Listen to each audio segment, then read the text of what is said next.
E vamos falar de incêndios, a forma como o Governo tem gerido esta época. Cristina?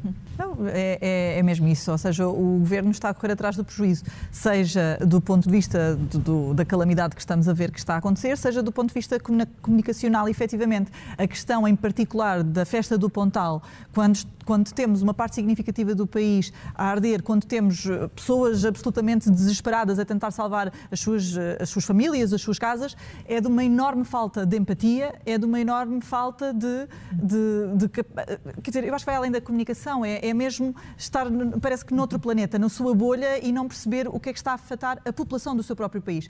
E, portanto, desse ponto de vista, acho que o Governo esteve muito mal. Depois temos aquela parte mais técnica e que talvez seja mais difícil eventualmente explicar, ou tenhamos aqui responsabilidades partilhadas entre o Governo do PSD e o Governo do PS. Temos uma onda de calor como não há igual, mas podemos perceber que há aqui alguma coisa que não está a correr bem? Não, claramente. Aliás, conforme o próprio Luís Montenegro disse quando era oposição, não arranjem desculpas. E sabemos que temos temperaturas altas, mas a verdade é que todos os verões nós temos este problema em Portugal.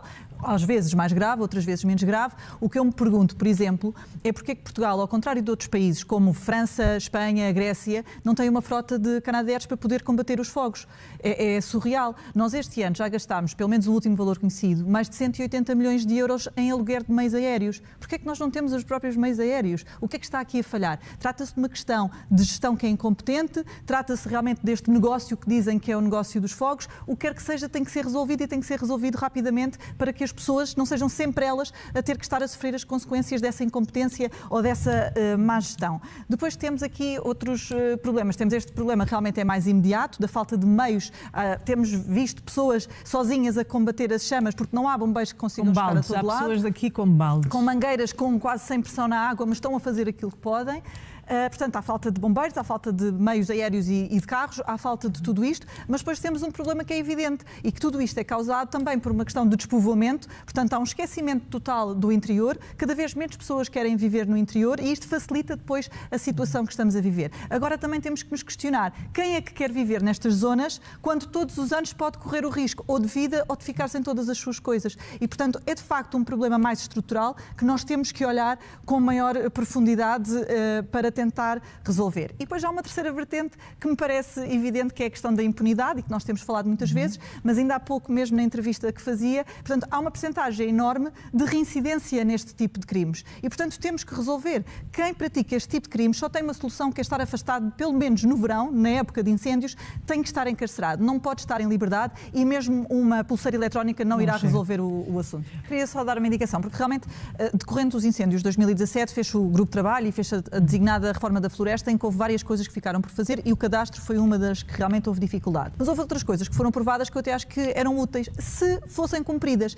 E, de facto, nós temos aqui também um problema que não é só legislativo, é também de fiscalização. E, portanto, esse pacto que é necessário vai além da legislação que é preciso produzir nesta matéria. Lembrou quais são as dificuldades que estão disponíveis ao olhar para os incêndios que mais afligem os portugueses esta terça-feira. Diz que a intervenção dos meios aéreos seria irrelevante, mas dizendo que os problemas são de orografia acidentada e nas dificuldades de acesso. Precisamente pelo difícil acesso, os aviões iriam ajudar bastante no combate, sempre numa ótica de complementariedade, conforme o Miguel estava a dizer, mas mesmo na complementariedade são essenciais. Aliás, António Nunes, hoje da Liga dos Bombeiros Portugueses, já veio fazer precisamente essa referência e sublinhar a importância destes meios aéreos e disse até que precisávamos de mais do que aqueles que temos atualmente. Eu acho que nesta altura do verão acabamos por estar sempre realmente a discutir a mesma coisa. Quando as questões são noticiadas e de facto, e bem, não é? 3.000 homens aqui, não sei quantos aviões, mas quer dizer, nós precisamos realmente de apostar na prevenção para evitar que todos os anos, por esta altura, tenhamos que estar, portanto, aqui a canalizar tantos esforços para o combate. O facto é que, se nós não tivermos prevenção, nós nunca vamos ter meios suficientes para o combate. E, portanto, essa é realmente uma das prioridades que deve ser tida pelos vários governos e que não tem acontecido. Eu recordo que, por exemplo, António Costa, em 2023, cortou 62 milhões na prevenção dos incêndios e agora temos esses resultados à vista, porque, como sabemos, estamos a falar de floresta e as coisas não acontecem de um mês para o outro. E, portanto, enquanto não se investir seriamente tanto na prevenção como nos próprios profissionais. Recordo aqui também que normalmente falamos muito nos bombeiros e bem, mas temos que nos recordar também dos sapadores florestais que todo o ano estão na floresta a tentar prevenir que depois chegue a esta altura e que tenhamos aqui situações completamente sem conseguirmos controlar, porque é um mato que não foi cortado, e aqui também chamar à responsabilidade dos próprios municípios, que muitas vezes, apesar deles não terem a maioria da propriedade rural, têm competências de fiscalização e não o fazem. E, portanto, temos aqui um conjunto de responsabilidades que, de facto, temos que discutir, mas temos que discutir no sentido de resolver. Eu acho que este tem sido dos temas mais debatidos na Assembleia da República, pelo menos de uma forma bastante frequente, digamos assim, porque todos os anos há, e tenho a certeza que este ano também haverá, audições para se avaliar o que é que foi feito, o que é que correu mal, o que é que não correu mal, inclusivamente... São sempre a posteriori. Na anterior legislatura até tinha sido criada uma comissão específica para fazer este acompanhamento. Com o final da legislatura acabou por agora não se voltar a ela. Eventualmente agora a discussão voltará a existir. O que realmente é que nós temos aqui um problema que tem várias vertentes e não é de fácil solução. É preciso uma estratégia e eu julgo que é na estratégia que tem falhado. Eu gostava de acrescentar aqui também ao que já foi dito e que concordo, que também temos uma outra vertente que não pode ser descurada, que é a parte criminal da situação. Portanto, nós sabemos que cerca de 98, 99% destes focos têm início em mão humana. Uma parte negligente, uma parte dolosa, digamos assim. Mas em qualquer circunstância é sempre criminosa, no sentido em que a própria negligência também é crime. E aquilo que nós sabemos é que só 5% destas pessoas acabam por ser condenadas a pena de prisão efetiva.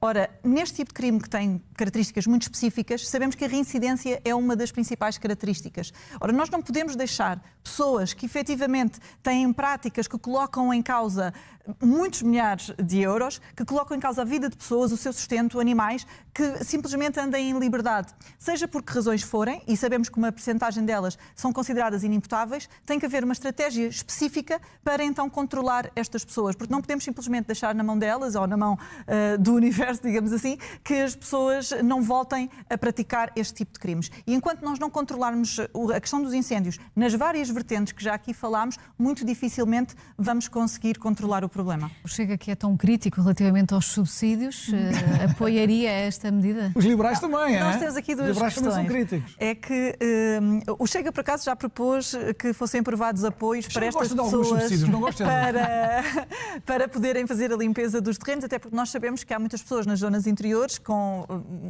portanto, capacidade económica limitada e que, efetivamente, mesmo que queiram proceder à limpeza dos terrenos, elas não conseguem e, obviamente, deve ser feita essa ajuda. Agora, aquilo que eu interpreto daquilo que o Miguel estava a dizer é que não é necessariamente um subsídio, é aquilo que se costuma chamar os serviços de ecossistema, ou seja, são serviços ambientais que são positivos para todos nós e que por isso devem ser remunerados. E dessa forma acabamos por incentivar a que as pessoas procedam a esses serviços. A questão aqui eu não tenho problema nenhum com a palavra subsídio. Há subsídios bons e há subsídios... Haverá naturalmente e também não será um problema, mas também temos que olhar realmente para as questões ambientais, se calhar de outra forma. E sabemos que nem sempre há incentivo económico para as pessoas agirem de determinada forma. Se nós pudermos incentivar, acho que podemos incentivar se for também realmente benéfico para todos. Para passarmos... Relativamente à reforma laboral, temos que ver que são alterados cerca de 100 artigos. Portanto, o debate tem-se focado muito nestas três questões, do luto estacional, da flexibilidade de horários e também da amamentação, mas de facto a reforma é mais profunda do que isso. Da parte do Chega, há pontos de concordância relativamente a outras matérias, relativamente à questão do teletrabalho, também eventualmente revisitar a questão dos serviços mínimos das greves, mas relativamente a estas questões em que há efetivamente um ataque às famílias, uma redução dos direitos que existem atualmente na lei, temos mais dificuldade. Não quer dizer que não se possa falar, mas com a redação que está atualmente ou com a possibilidade de redução de direitos, não parece que haja caminho. E onde é que é esse ataque? Onde é que identifica esse ataque? Por acaso aqui mesmo tive a oportunidade de falar da questão da perda estacional e acho que este é evidente, com a revogação do direito ao luto pela perda de um filho ainda por nascer, manifestamente estamos a retirar direitos aos pais, à mãe e ao pai, e especificamente, ou mais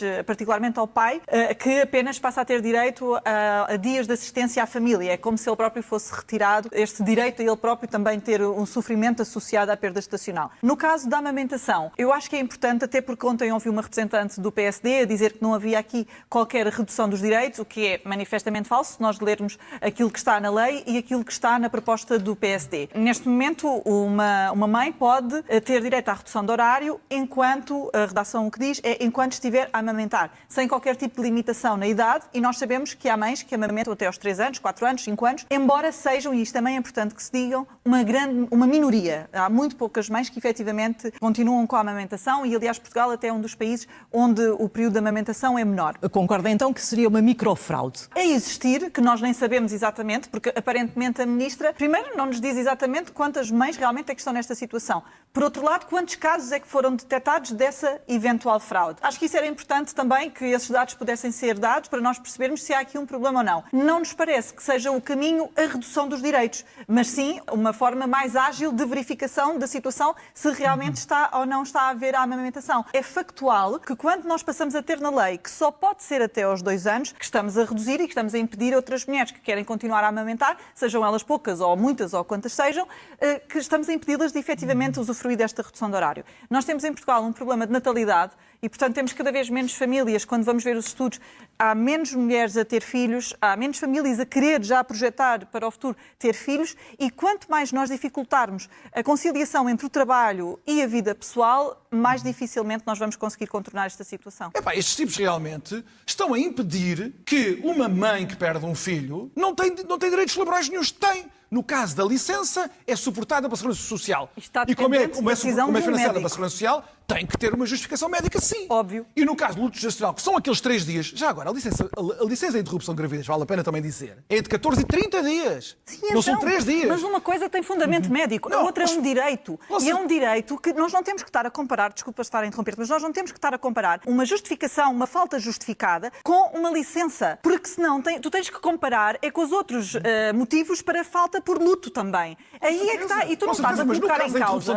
Vamos supor, mas no caso tu tens logo o teu pai e ficas com uma depressão. É um médico que vai ver se tens direito à baixa médica. Estamos a falar da questão estamos a falar do luto gestacional. Ali era uma coisa... luto. Sim, há alguma rigidez, acho que ela é indiscutível e o Chega também concorda, tem que haver aqui uma maior flexibilização em determinados pontos. Depois há aqui questões Eu ainda estou para ver quais. da proposta do Governo que eu acho que temos que discutir. Eu vou dar um exemplo, por exemplo, relativamente ao aumento dos trabalhos a termo, passarem de 2 anos para 3 anos. E, portanto, aumentar o período excepcional. Ora, se há um conjunto... Mas isso é o que está na proposta do Governo, não é? É o que está. Eu não estou certa que isso vá trazer mais flexibilização. Okay. Ou seja, acho que podemos refletir sobre isso, não me choca, mas ao mesmo tempo não sei se é necessariamente isso que vai resolver o problema. Uma proposta do Chega, que fosse no sentido da maior flexibilização, que poderia ser apresentada ao Governo para... Nós estamos agora a preparar essas propostas e, aliás, estamos em contacto também com o Governo e, portanto, é algo que em setembro iremos divulgar. O Chega não vai dar a mão a esta mudança legislativa? Eu concordo no que diz respeito à necessidade de fazermos a reforma laboral. Acho que nunca poderíamos fazer, a reboque dessa reforma laboral, este ataque que está a ser feito de uma forma muito evidente às mulheres, em particular, e às famílias em geral. Acho que estamos realmente numa fase em que é um anteprojeto. Acho que o Governo podia já ter percebido que aquilo que fez foi um tiro no pé e recuar, em vez de estar a insistir e a tentar dar explicações que não correspondem efetivamente àquilo que está em cima da mesa e que está a ser proposto. E o caso do luto gestacional é um exemplo muito claro disso. Portanto, a norma é muito clara, é uma revogação. Aquilo que faz é que... Mas porque o Governo entende, prevê uma baixa médica em caso de interrupção da gravidez, que poderia sobrepor esta questão do luto gestacional. Não é essa a sua... Se me der a oportunidade, acho ótimo que me permita explicar. A lei neste momento, portanto a atual, já previa os dias de luto pela morte do filho por nascer, digamos assim como prevê pelo falecimento de outros familiares. É um artigo específico. Num outro artigo, dizia respeito à licença que a mãe já teria direito, que é uma licença que é atribuída por um médico que determina, avalia se a pessoa precisa ou não de ter essa designada normalmente baixa médica. Dizer que, independentemente da baixa médica, não vai ter direito aos dias de luto, portanto, passa a estar sujeita à decisão do médico se tem ou não direito à licença. Por outro lado, o pai é absolutamente afastado desta situação, passa a ter direito a ter licença para apoio à família. E, portanto, é como se o próprio pai não tivesse perdido um filho também e, portanto, estamos aqui quase a dizer que o pai é um mero acessório nesta situação. Há uma confusão entre doença e luto? São coisas distintas, por isso é que também no próprio Código estavam em artigos distintos, são direitos distintos e que devem ter também aqui uma comprovação diferente. E, portanto, aquilo que foi feito foi, efetivamente, um desvalorizar muito grande desta situação e, portanto, isto é só mais um exemplo dessa desvalorização daquilo que é a perda de um filho e que o Chega não poderá nunca compactuar. Há aqui alguma desconfiança sobre o que as declarações que os casais poderão fazer às entidades? O que eu julgo é que se o problema era esse, então resolvessem o problema de outra forma, não é? Porque também me parece razoável que tenham que apresentar um comprovativo em como aquilo aconteceu. Agora, isso é uma coisa. Outra coisa distinta é dizer, e aí voltamos também à amamentação, que também lança um véu de desconfiança em que, por razões, lá está, desta desconfiança que nós não sabemos baseada em quê, se justifica para retirar direitos. E é isso que nós não podemos concordar. Neste ponto do luto gestacional, a única alteração que podíamos eventualmente estar a discutir era o aumento do número de dias, porque 3 dias também era manifestamente insuficiente e, eventualmente, alguma questão na comprovação da situação. Nunca na retirada dos direitos. Sei que já houve contactos entre um grupo parlamentar e outro, no sentido de se tentar chegar a algum consenso sobre algumas das matérias que nós reconhecemos que são importantes. Agora, por exemplo?